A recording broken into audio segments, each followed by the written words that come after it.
Sorry, the online audience, if I got you hanging for a little while longer. Sometimes I get caught in a conversation, and I just don't want to cut it off because I want to be polite, and some people I don't get to see very often, so sorry. Apologies all around for that. But let's spend a little bit of time to studying. So we have been looking at all these different movements within ancient Judaism. And I call this early Judaism because this is Judaism as it was before what it is today. What we have today is obviously quite different because so many years have passed, so many ideas have come to be now. And so we are looking at early Judaism. We're looking at ancient times. We're looking at times when these groups were just forming and they were contributing their thoughts and ideas to what will become Judaism today. And a lot of times what we have in Judaism today is really a reflection of that past. But it's with the journey in mind that we have traveled. So we're looking at Second Temple, and we have been looking at this quote by Josephus, his Antiquities of the Jews 18, where he names the Essenes, the Sadducees, the Pharisees, and Judas the Galilean, the fourth one. So guess what? We've covered the Essenes and the Sadducees. We haven't delved into Pharisees yet. I promise I will do that with you. I'm probably going to take a little break, and then we'll jump into Pharisees later. But Judas the Galilean, these are the Zealots. Those are the ones that we're going to be jumping in today. Before I move into this idea of Zealots, I wanted to introduce you to another group of people that are related to Zealots, okay? Not directly, but in fact, probably oppositionally. These are called Herodians. It's a very interesting group of people that we encounter in the gospel. So we read in Mark chapter 3, verse 6, for example. The Pharisees went out and immediately had counsel with the Herodians against him, how to destroy him. I know it sounds really bad. It sounds like Pharisees are the bad guys and they're conniving always to, put Yeshua to death or something like that. It's not exactly like that. By the way, every time it says Pharisees in the Gospels, don't think all Pharisees. There's probably a particular group of Pharisees that really, really didn't like him. And if we haven't studied Pharisees yet, but we will get into this idea of how many different varieties of Pharisees there actually were. So there were some that were really set against him. And these particular ones go and try to coordinate with Herodians. Now, who these Herodians are, that's a little bit trickier. Because in the midst of the scribes and the Pharisees and the Sadducees that we meet in the Gospels, there's these Herodians, okay? And I'll be honest with you, it's not clear who these Herodians were exactly. It's just not perfectly clear. Most scholars believe that they were a Jewish political group that supported King Herod and promoted cooperation with Rome. Because guess who benefited from Rome running the show? King Herod. It stabilized his power. He had so much punch behind him, standing to stabilize everything for his family. So it's a political group, and how they colluded with Pharisees is actually not clear. Now, if you're looking at the screen, you're seeing a coin. And I brought this coin, and this is an interesting thing. A lot of people actually did not believe that Herod was real. People didn't believe that, Pontius Pilate was real, all these different things. And sometimes people doubt all these biblical names and like, oh, these people are not real. So look at this one. This is actually Herod's coin. I want to teach you a little bit of Greek this morning, just for fun. So look at this letter right here. See this H-looking letter? Okay, that's Eta. So this is He right here. So the way you read it is He with there's a little breathing mark. The next one is Rho. Okay, so this is like an R sound. Then there's an Omicron. Okay, that's a little O letter with a little line. So, and then this right here, this little is a delta.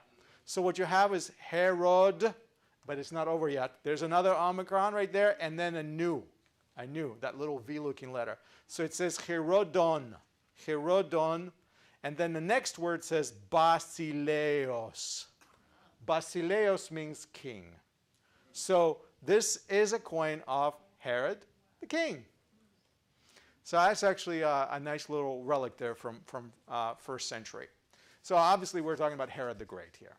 Yeah. So right, here's the Herod who's right there as Yeshua is born. Essentially, he's Herod in the days of Hillel and Shammai. Okay, this is the very, very beginning of the first century. He actually dies. So the temple that he builds, right, essentially is the one that Yeshua and the disciples go to, and so that takes him a while to finish.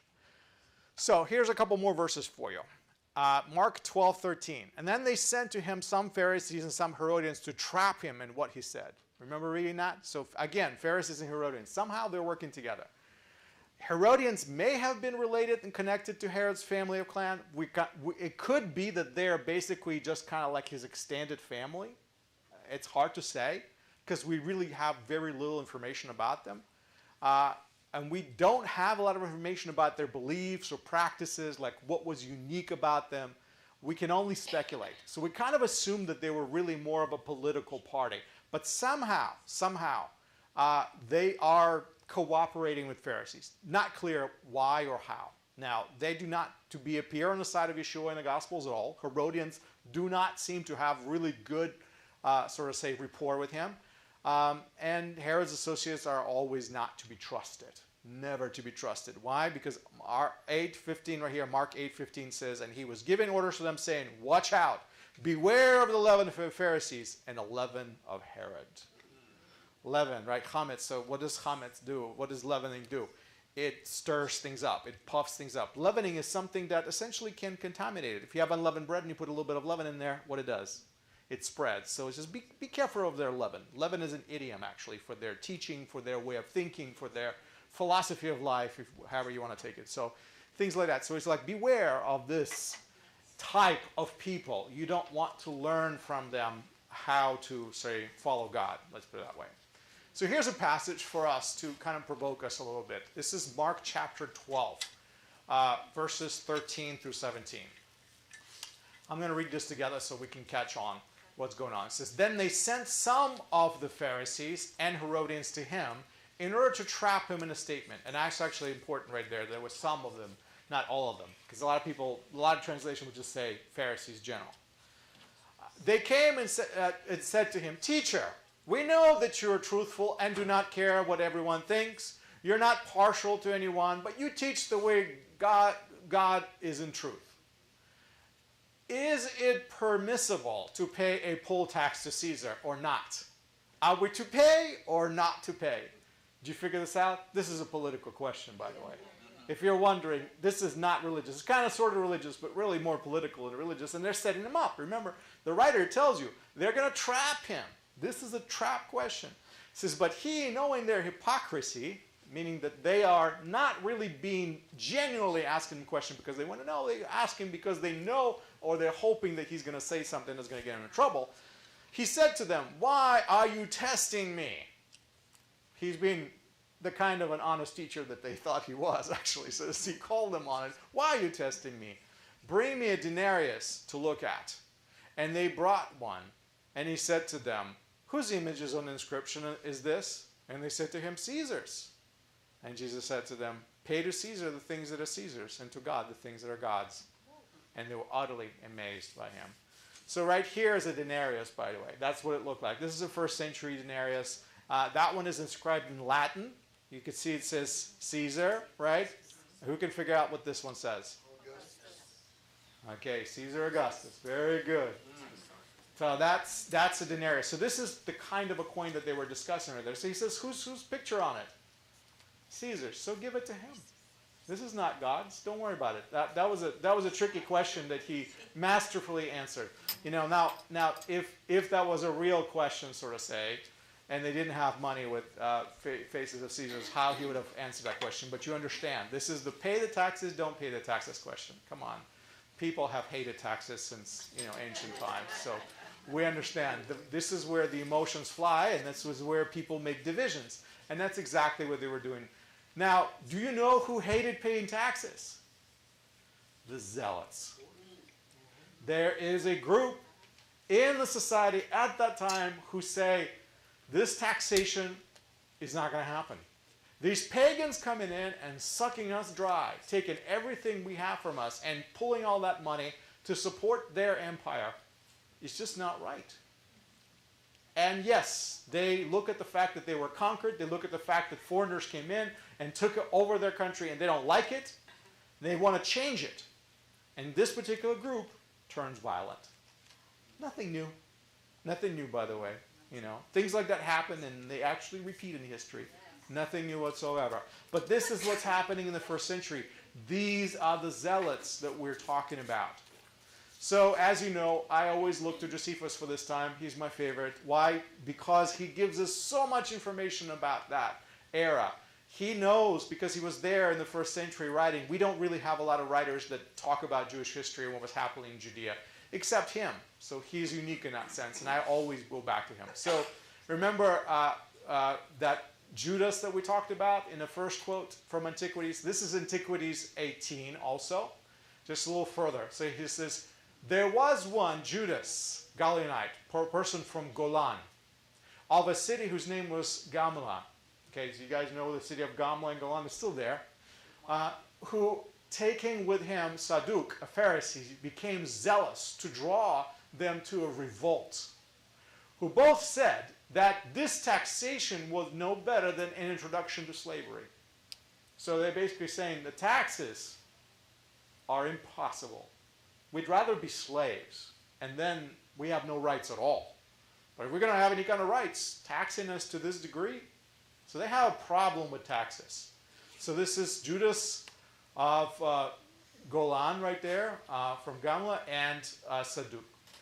It says, all sorts of misfortunes also sprang from these men, and the nation was infected with this doctrine to an incredible degree. By the way, Josephus really dislikes the Zealots. He blames them for all of it that happened. The temple destruction, everything, it's all their fault, by the way. He really does not like them. So he says, one violent war came upon us after another, and we lost our friends, used to alleviate our pains. And there were also very great robberies and murders of our principal men. This was done in pretense, indeed, for the public welfare, but in reality, for the hopes to gain for themselves. So he actually looks at zealots a lot of times like these opportunistic robbers. Because one of the things that zealots did is they would not only try to strike at Romans, but they would also try to strike at any Jew who decided to collaborate with Romans. So if you supported the Roman government, hence the question to Yeshua about taxes, then you are on their side. And if you're on their side, well, now we paint the target on your back. Because now we can go after you, because you are really the enemy living among us. So it's a very kind of us and them ideology, very divisive. And so you could see why Josephus really does not like them, because they're going after people and they're going after their estates. They're going after their wealth. Because some of these people that support Rome, well, they're wealthy. Okay? So they're going after their money, essentially. So they're revolutionaries. But he says they have some other motives that kind of looking to enrich themselves. Josephus really does not like them. And you'll see this over and over in his quotes. So he continues. This is Antiquities 18. Then arose seditions, and from them murders of men, which sometimes fell on those of their own people. So again, these are Jews killing Jews. A famine also coming upon us, reduced us to the last degree of despair, and did also the taking and demolishing of cities. For Judas, remember that Judas person right there, he keeps Yehuda, he will keep coming up. And Sadduq, who excited a fourth philosophic sect among us. Remember he said there's 4 groups? So that's it right there, the 4th sect. And had a great many followers therein, filled our civil government with tumults at present, and laid the foundation of our future miseries by the system of philosophy, which we were before unacquainted at all. The infection which spread thence among the younger sort, who were zealous for it, brought the public to destruction. So what's he saying? Basically, they recruited among the young and inexperienced people who don't really know what they're doing, what life is about, and they fill their minds with this ideology, this philosophy that we need freedom, that we need to fight the Romans, we need to oppose them, what kind of future you're going to have if you're not going to fight them. So they create revolutionaries, and young people are the easiest one to stir up. You know, give them something to protest and they will protest it, right? So if you think about that's nothing has changed in this world as well. Again, same old, same old. So, but this is Josephus describing his situation. He's really upset. He's upset because of all the suffering that has come upon Israel, because a group of people who have this militant ideology, who want to fight the Romans. And Josephus is not a pacifist. He's a realist. He realizes that if we fight Rome, we will lose. And Rome is going to wipe us out. If we just wait long enough, God's going to demolish them anyway, because that's what's happened to everyone in history that has ever done anything to Israel. In the end, they're gone and we're still there. I mean, come on. show me some, ancient Canaanites walking around. Where are the Hittites? Where are the Amorites? And they're gone. Like, no Egyptians, walking around. It's just that's it. I mean, there's some Arab people living in Egypt who we call Egyptians, but they're not those Egyptians. They're not descendants of Pharaoh. They're gone. So you realize he is not a pacifist. Not truly. He just does not want for the whole country to get wiped out. And famine and war and despair is going to come. So that's his feeling. That's why he really doesn't like these troublemakers, these zealots. From his perspective, they are troublemakers. That's what they're doing. Yes. You can see it even today, the same way of teaching of the zealots. It's you see in Israel, Nareg, what they called, and they all the time will be in the front of the conflict between if it's in Arab. You mean to tell me they're still zealous in Israel? Yes, but it's the same tactic using even today. Yes. They are they teach the youngest one that who decide departure from their family, and you find in them actually making more trouble than actually. The playbook is the same. By the way, the terrorists recruit the same way. They take the young people and they fill their minds with hatred, and that's how you turn them into bombs. Okay, so this is no different. It's dishonorable, and you would understand why Josephus takes an issue with that. He has a problem, but he also looks at it differently because remember, he's an aristocrat, he's a priest, he comes from a very prominent Jewish family, he's one of the ruling class, and everything is unraveling before him. Everything. His entire country is falling apart. The temple is being destroyed and in ruins, and so you can hear the pain in his voice, and so it's not, a lot of times people say, oh, he's pro-Roman. It's not that he's pro-Roman, he just realizes that if they fight Roman that moment, they will lose. There is a little something there for the Romans, though, because he said before these people got busy, we were unacquainted with this attitude. And I'm sure that there was that attitude, but people didn't want to act. They knew better, that it would only cause trouble. But, he's always trying to kind of pacify. He will. Josephus is very biased because remember, he's writing to the Romans, really not us, and not even his own people. He's really going to placate a lot of things, and he's going to be very nice to Romans, but he's going to try to elevate his people at all costs, by the way, because the opinion of his people at that moment is very low. So part of Josephus' writings, what they do, he tries to elevate, he tries to find some dignity, even, with all these worse characters as well. Could these zealots possibly be inspired by the times of the Maccabees? Like they're thinking they're being modern day. Yeah, it's the same exact fight. So if you remember, we studied Hasidians before, and those Hasidim, right, of the Maccabees. We read in the Maccabees that there was this group called Hasidim, that they were also zealous, very much, and they were about to cleanse, sort of say, Israel from Hellenism, and that's the same type of an idea. So these are the same variety of people who would stand up. Yes? It sounds to me as if Josephus is more trying to make a definite distinction between the zealots and his people more than support Rome. Absolutely. No, he wants Romans to say that not all Jews are troublemakers. There's just a bad bunch out there, and they're the ones who stir everybody up, and they're the ones who cause trouble, so not all Jews are bad. And that he wants to elevate the status of Jewish people. He wants to rehabilitate that, because at that point, Romans, they don't know the difference, which is why he's explaining. There's all these different philosophies. We have these schools of thought, he says. There's this school of thought and that school of thought, and they all think differently, and that's why we disagree. And that's why, sort of say, appreciate the fact that not everyone hates you, let's put it that way. And so if I was a Roman reading that, and I'm like, oh, okay, that makes sense. That again, he's writing to Romans. This is a bit of an apologetic, but he also wants them to understand really Jews. That's what it's about.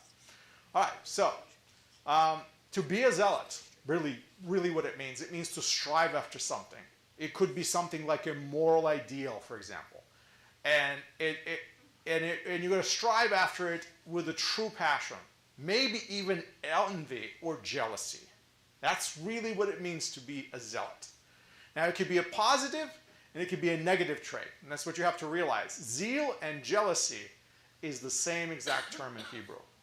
There's no difference. I realize in English those are very different things and people draw very clear distinctions, but I got news for you. When you read in the Bible, the verb kana, okay, just means both zeal and jealousy. How do I know that? Very simple. I read the Torah. Joseph's brothers were jealous of him in Genesis 37:11, right? That's why they decided they're going to kill him. They wanted to kill him. They were jealous. But then God calls himself a jealous God. In Exodus 34:14, for example, God says, Ki Adonai kana shmo. My name is jealousy. That's what God says.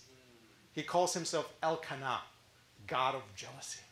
Now, I know that doesn't sound right in English, right? But that is what it says. So please understand that zeal and jealousy is actually the same exact term. And now we make these distinctions, but that's more of a Western culture. It's more of an English language. When you get into this world, all of a sudden, you realize it's really about passion. It's about striving something and wanting something, and it's that ideal that you're trying to pursue.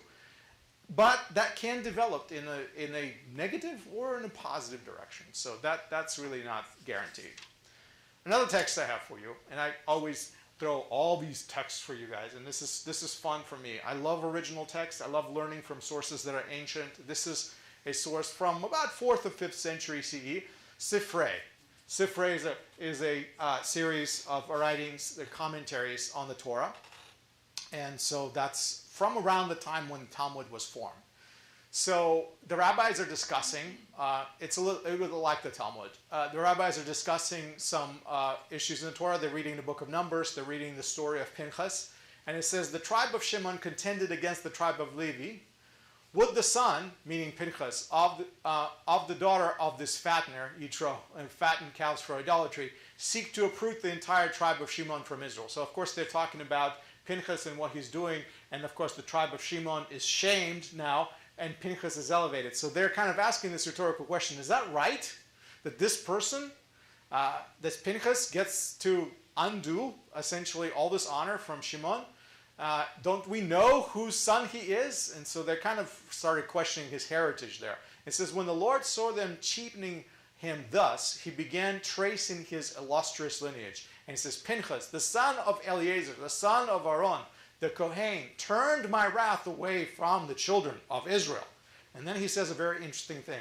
A Kohen, the son of a Kohen, a zealot, the son of a zealot. And I saved the Hebrew for you right here. It says Kohen ben Kohen, okay, and look at this. Kanai ben Kanai. So, zealot, son of a zealot. And that's, of course, Hebrew, Aramaic, that's what these terms are. And so at this point, they have these kind of a blend, a lot of times, between Hebrew and Aramaic when you read these texts. So, he is zealot, son of a zealot, the turner away of wrath, the son of a turner away of wrath. Aaron, because Aaron turned away wrath from Israel by bringing sacrifices. Remember how many times Aaron jumps in and quickly makes an atonement for Israel before God strikes them with the plague? Aaron did this all the time. So he's the son of Aaron. He's doing exactly what Aaron would do. He turned my wrath away from the children of Israel. Now, the reason why I'm bringing this up, because this is how far back this zealousy goes. Like, it begins with God saying, I'm a jealous God. I'm a zealous God. My name is Kana, zeal. And then here we have Pinchas, who acts zealously for God, and he's called by the rabbis a zealot, because he's driven by his passion for the right. And so he does what he does. He actually murders people right there. But God looks at that as an atoning act, and he stops the plague. I mean, that's Torah. That's right there. So that's how far it goes. And then we get to the New Testament, and this idea continues. So I want you to think about this. The Yeshua's movement within Judaism was sometimes characterized along the lines of zealots and revolutionaries. You may have not thought about this, but here's a quote from the book of Acts that will help you see this. This is Acts 5. The disciples are brought before the council, and they're about to whip them, essentially. But they're considering what to do with them. And who stands up for them? Gamaliel. A Pharisee named Gamaliel, a teacher of the law, respected by all of the people, stood up in the council and gave orders and put the men outside for a short time. So let us talk, you guys put them out. He says, and he said to them, men of Israel, so he's addressing other council members, be careful as to what you are about to do with these men. For some time ago, Teudas appeared, deeming to be somebody, a group about 400 men joined him, but he was killed, and all who followed him were dispersed, and it came to nothing. And after this man, Judas of Galilee, now remember, we've already read about him in Josephus. Judas of Galilee appeared in the days of the census. Why do you do a census? So you can figure out how many people in the land, so you can tax them appropriately. So in the days of the census, drew away some people after him. He also perished, and all of those who followed him were scattered. And so in the present time, I say to you, stay away from these men and leave them alone. For if the source of this plan or movement is men, it will be overthrown. But if the source is God, you will not be able to overthrow them, or else you may even be found fighting against God. So very wise and measured words, right? But notice who he is comparing them to. He's comparing the followers of Yeshua to zealots, to known zealots, to revolutionaries, to people who say, we're not going to pay taxes, and in fact, we're going to hit Romans every time we can. Right?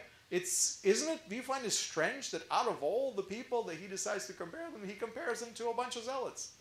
Maybe he had a perception that this is the kind of movement they were. We don't really know how much Gamaliel actually knows about this movement, and he doesn't. We're not even sure how much he knows about what they teach or what they espouse. What are some of their ideals? When Yeshua is up there with Barabbas, wasn't Barabbas a zealot? So here you have basically two zealots, so they say, but they choose You're right Barabbas. on. You're right on. Exactly. So we have a little bit of an interest here because Yeshua's movement is somehow tied to zealots, at least by outsiders. They kind of perceive it that way. Now, what gave them that idea? Because I'm sure you have a very different idea what that movement is all about, right? But somehow these outsiders looking in, that's what they thought. You know, this is a testimony of Gamaliel right there. So it's interesting. Here's something to think about. This is straight out of Luke chapter 6. It says, and when the day came, he called his disciples to him and chose 12 of them. This is the choosing of the 12 disciples, whom he also named apostles. Okay, shalichim, apostoloi. This is people who are sent. Shimon, who he also named Peter, and his brother Andrew, and James and John, and Philip and Bartholomew, and Matthew and Thomas, and James, son of Alphaeus, and Simon, who was called the Zealot. Zolotes, says in Greek. Judas, the son of James, and Judas Iscariot, who became a traitor. Who, by the way, also a lot of people think was a zealot. That's kind of hypothesis, but here we have a name of Simon, who is clearly actually called the Zealot. Now, was that his nickname? Or was he really a zealot? We really don't know. But there's actually several references to this same Simon who is consistently called Simon the Zealot. Is there a connection between the zealots after John the Baptist was killed, John the Baptist's followers, some of them that didn't want to follow Jesus? Possibly. We know very little about these crossovers, you know, from one movement to another. Again, as we study the antiquity, it is our job to try to discover what is their ideological base and which parts overlap and which parts don't, which is why we look at all these ancient writings and try to say, okay, how does this correlate? How does that correlate? Which is why I'm bringing up these New Testament verses, actually making you think along the lines that most people don't think. People don't read New Testament and say, oh, here's one of these disciples, and one of the 12 apostles is a zealot. Now, wait a minute. Didn't we just talk about the zealots being revolutionaries who want to hit Romans really, really hard in every opportunity and actually go after Jews who collaborate with the Romans? Now, you want one of those as your disciples? Who knows? Maybe Yeshua actually did choose a zealot. I mean, he did choose a tax collector, right? After all. So now imagine that you have a tax collector who's technically working for Rome and a zealot on the same team. Now, you can call it a motley crew, right? You get the idea. This is not an easy situation. But then who would take something on like that except Yeshua, right? So again, he's got something working for him, right? I want you to realize what's going on here. So here's a book of Acts, and another passage that's where we see Simon the Zealot. This is right before the fire comes, and they all speak in all these foreign languages. It says, when they had entered the city, they went up to the upstairs room, and they were where they were staying. That is Peter, John, James, and Andrew, Philip, Thomas, Bartholomew, Matthew, James, the son of Alphaeus, Simon the Zealot, again, Judas, the son of James, and all these were continually devoting themselves with one mind to prayer. And then, of course, as they gathered, Peter speaks, Spirit falls, tongues of fire, languages, all that kind of stuff happens. So you get the idea. Here's Simon the Zealot again. Now this is after Yeshua has already died and rose. He's still hanging with them. Same as that. No, Judas is gone, if you notice. He's not on the list. Right. Later they replace him. But this is still same Simon the Zealot. So I want you to start thinking along the lines of what's going on over here. Because here's another one for you from Josephus. This is Antiquities 18, once again. A little bit more from there. But it says, the fourth sect of Jewish philosophy. This is the continuation of that quote I've been opening up with a lot of times. The fourth sect of Jewish philosophy. Judas the Galilean was the author. These men agree in all other things with the Pharisaic notions. But they have an inviolable attachment to liberty, and they say that God is to be their only ruler and Lord. They also do not value dying of any kind of death, nor indeed do they heed the death of their relations and friends, nor can any such fear make them call any man Lord. And since this immovable resolution of theirs is well known to a great many, I shall speak no farther about that matter. This is a painful point for Josephus. But he talks about Judas the Galilean and Zealots being really ideologically not much different than Pharisees. He says they think and they believe and they practice a lot like the Pharisees. The difference is they're ultra-nationalists. That's the difference. The difference is nobody's going to rule us. No foreigners, no outsiders are going to reign, and we have to take power into our hands. So in that sense, they're going to oppose Romans, and Romans are not going to let go. So now this becomes a stalemate between a very small group of seditious Jews and a very large Roman powerful machine of war. And you can understand who's going to end up paying the price. It's all of the people of Israel. And that's why Josephus is so upset about this. They're not afraid of death. They're not afraid of death. Kill them, they don't care. Kill their family, they don't care. Because their cause is higher than all of that. So how do you fight something like that? You don't. You can't. It's very difficult. You can't put pressure on them because there's nothing you can do to make them call any man Lord. They're not going to do that. Well, if you really think about it, in a way they're right, because each nation should have its own sovereignty and be sovereign. Yeah. So You're thinking like a modern person with democratic governments in mind and things like that. But if you're an ancient conquering emperor and a person who wants to control, dominate the world, if you're an evil villain who wants to take over the world, that's not how you think. You think everybody should be serving you. Yes. Are these the ones who held out at Masada? They are. They are exactly the ones. In fact, they're a particular group. They're a special unit. Let's put it that way. So that's definitely there. It's a great question. They are the ones. This is serious stuff. Now imagine all of this going on as the background of the Gospels, as Yeshua is teaching his teachings, as he's interacting.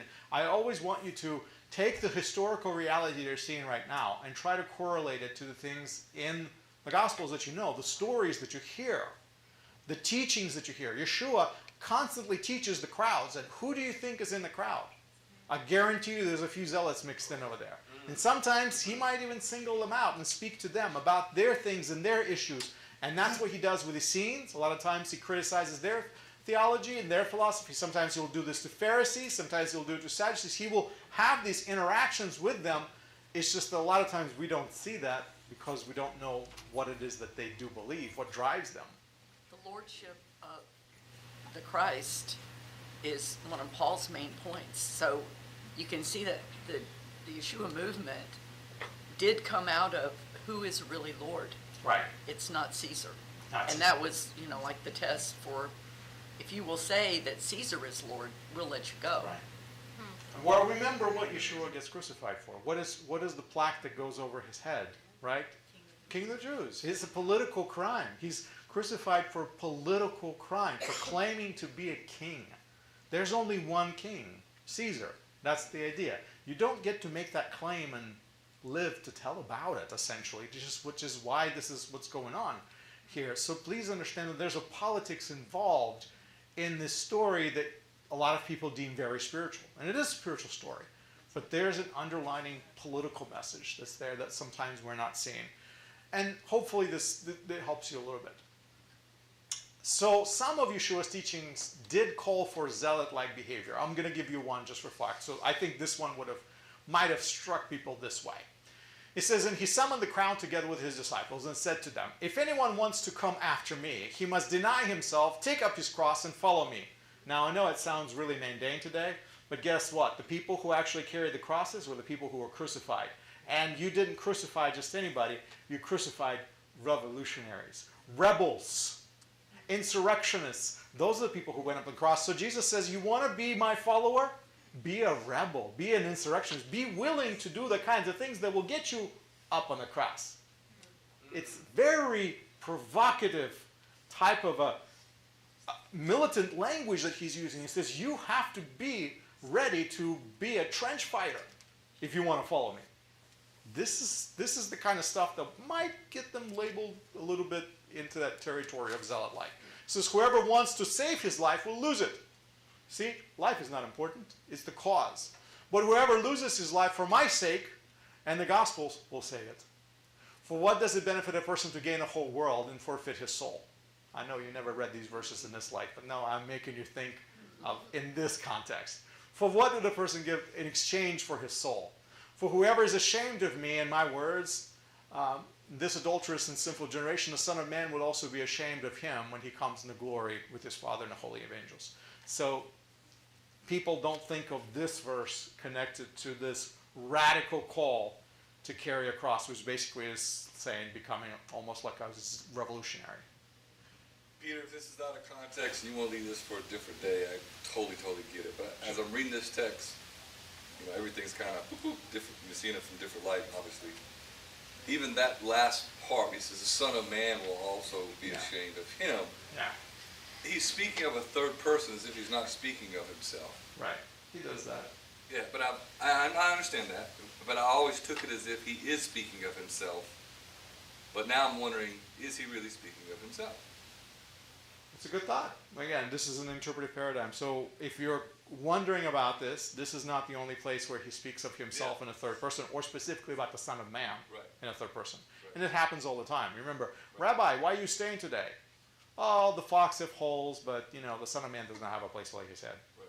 The basic way is, I'm homeless, I'm a hobo, I'm going to be living under the bush, unless somebody decides to invite me into their house. That's what he's saying.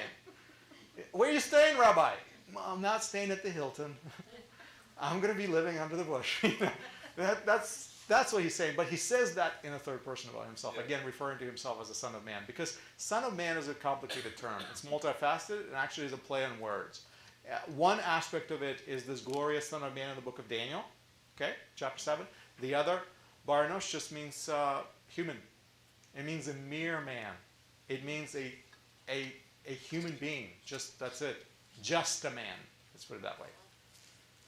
That it's meant to play on words. And Yeshua actually plays on words all the time like that. And I think he does that for kicks. Well, if we look at the context at the time regarding religion, you look at the Romans, they had their Roman gods. Yeah. You look at the Greeks, they had their Greek gods. Well, here comes Christ with a different message. Yeah. So it's interesting when you look at this, and then what Pilate asks, what is truth? What is truth? So when you look in context of what happened back then, it's really difficult among all of these gods to figure out exactly, what exactly is truth? Yeah. So he comes in. He says, are you the king? Yeah. Right?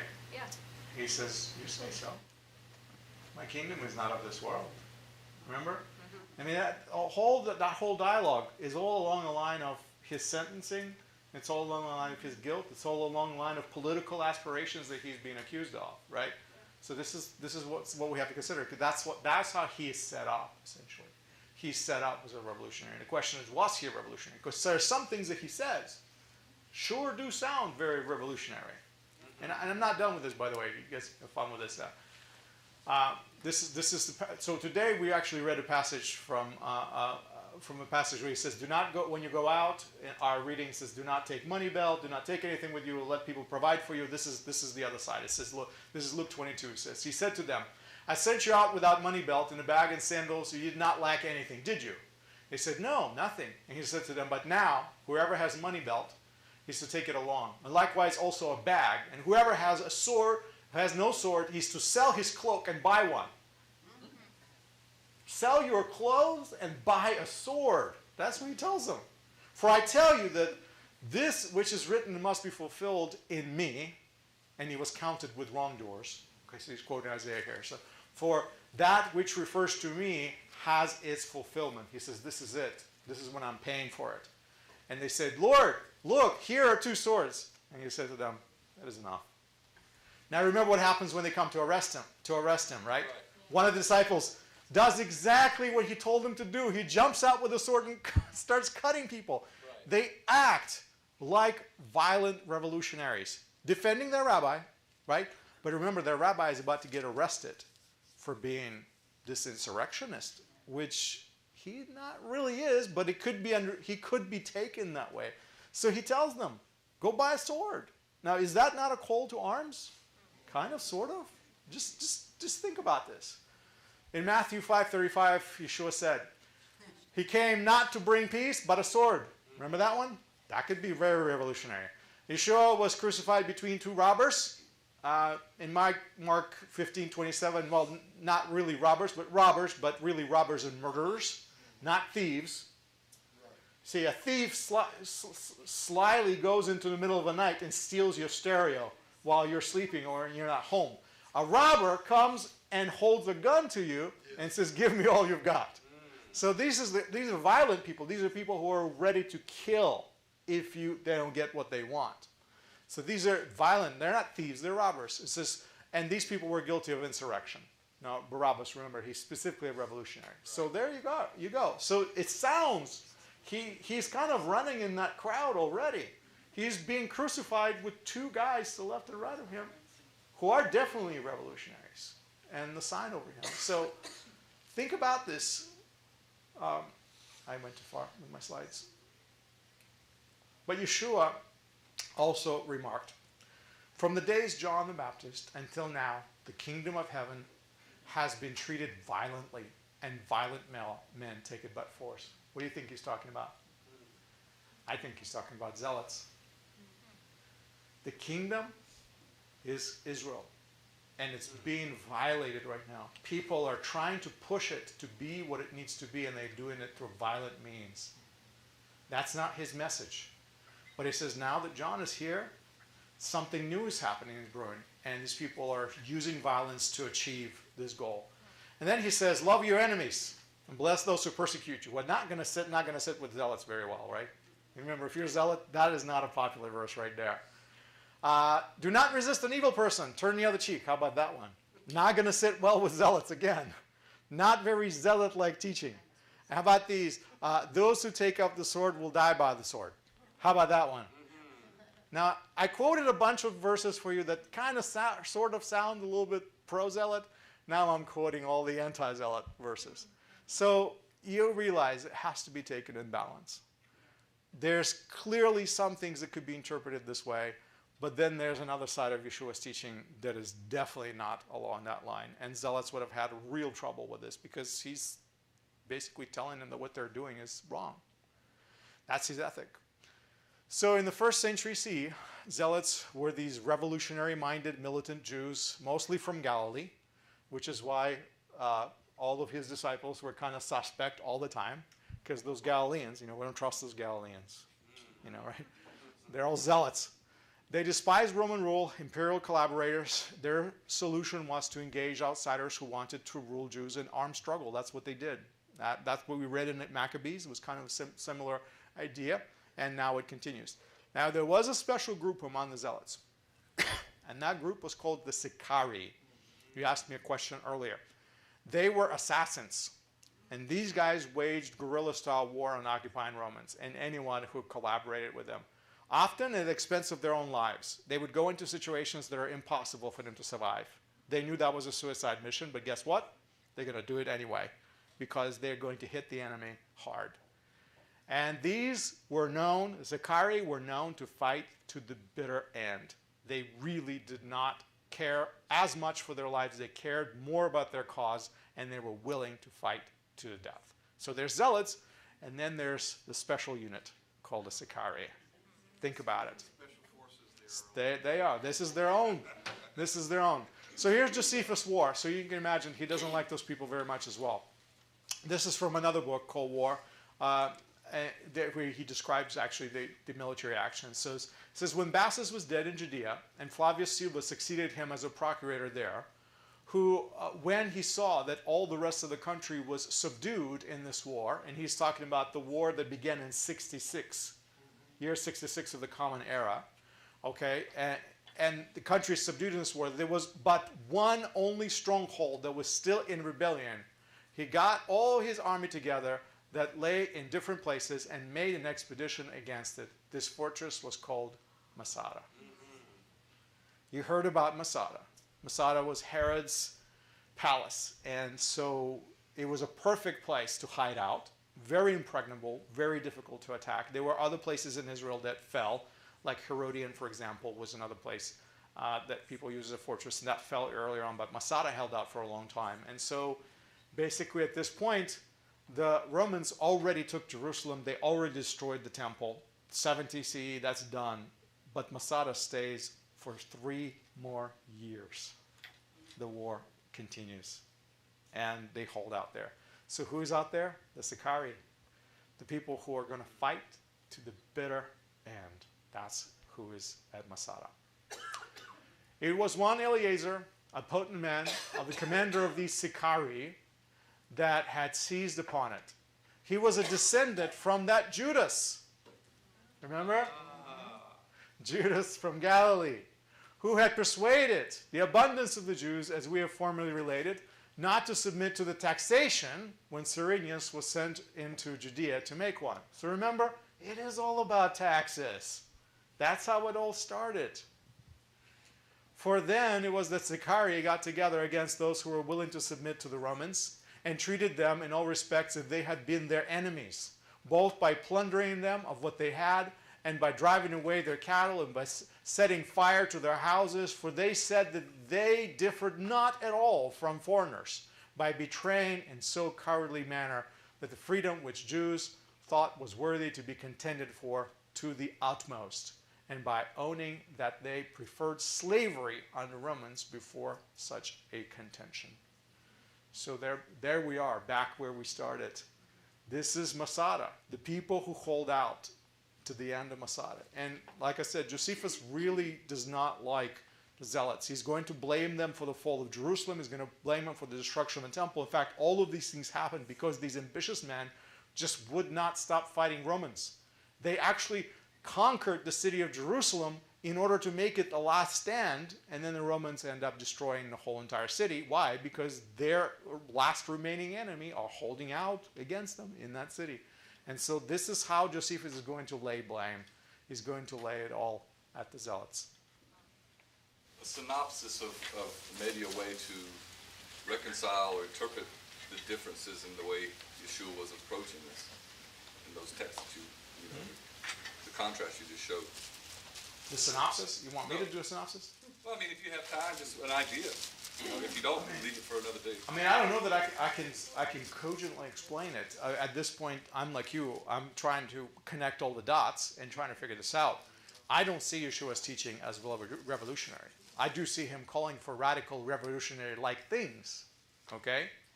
But I could see how somebody could understand him that way. And I could see how somebody who's a zealot might even be attracted to his kind of a movement. Because guess what? This guy claims to be the Messiah, and his guy is going to resurrect his army. Would you like to fight for Messiah who cannot die and he can resurrect his own troops? I think there's no lose in that war. Okay? So if people believe that, if people think that his ultimate goal is to become a king of Israel and to emancipate Israel from all of these pagans and to establish, what is the question that the disciples ask Yeshua at the moment as he is waving goodbye to them, is going up in the cloud? They're saying, when? Is now is the time that you're going to restore Israel? They're asking him, Lord, we've been waiting for you to be the king, to restore Israel to the glory that the promise of the prophet says. Is now the time? And you remember the answer he gives them? Don't worry, it's not up to you to know. That will happen. He's not saying it will not happen. He says it will happen, but it will happen in some time. But right now, just wait for the Spirit. Wait for the promise. That's what he tells them. Remember, as he goes away, this is like the last question they ask them. Is now that time? What are they waiting for? They're waiting for that. And that's what Zealots want, essentially. They want independence. They want arrest. So the idea is good idea. The question of wrong timing, perhaps. And so you could see how people would be misguided and look into Yeshua to be that kind of a king and leader who would just restore Israel right there and right then. But that wasn't the time, obviously. It's just like the swing of history from all the way back that we know our history as humans, that it's God's original intention for humans to be free will and independent with no God over them but God. And then, you've got the lust for power, and it's like might makes right, or is it about justice? And the American Revolution, a lot of people were loyalists. It was a very small group. And yet today we're proud we are a country, but a lot of people's lives and fortunes were ruined because of that revolution. So good can come of it, but it's not always good while it's happening. But it just keeps happening. It keeps happening. It keeps happening. So Yeshua's message was something else that we haven't captured yet. Right. So that's my challenge, essentially, to you, and thank you for wrapping it up this way, Linda. That's my challenge to you, is to keep thinking along the lines, there are still things that we have not tapped in the teachings of Yeshua that we still do not fully understand. And what I'm hoping is that through the questions that I'm raising, the studies that we're doing together, I'm making you aware of that empty space that's still there for us to be filled. So to me, that's encouraging, because that means to me there's more to come. And it's also humbling, but we don't have it. We haven't figured it all out. We're still on the way. And as long as we keep looking to Hashem, I know He's going to give us however much we need to know right now. And it just needs to carry us forward and further to the next generation until all things are restored as the promise of the prophets is. All right? Great. Have fun. I'm glad I've enjoyed this time. I hope you did too. So we'll just continue.